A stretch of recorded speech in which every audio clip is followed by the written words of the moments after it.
আল্লাহর গোলামি, আল্লাহর বন্দিগি দিয়ে প্রমাণ করতে হবে আমার দিলের মধ্যে কালেমা,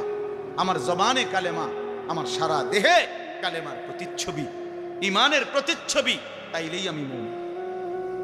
নাই তো মুনাফিক। সারা রাত উলঙ্গ ছবি দেখতে দেখতে যে ছেলেরা ঘুমাও, শরীরটা নাপাক, নারী ছবি দেখলে এটা নিশ্চিত শরীর নাপাক হয়ে যায়। এই বীর্যপাতের কারণে শরীর তো নাপাক হইছে, এশার নামাজও পড়ো নাই, এক ওয়াক্ত নামাজও পড়ো নাই, এই অবস্থায় ঘুমায় এই রইলা, যদি এই ঘুম আর না ভাঙ্গে, যদি এই অবস্থায় এক বোমার আঘাতে, এই আজকের পত্রিকা তো আসছে, ফিলিস্তিনি এক বাচ্চা 6 বছরের সাক্ষাৎকার দিছে, সে বলছে আমি আমার সাথীদের সাথে খেলতেছিলাম, হঠাৎ করে বোমা আসছে,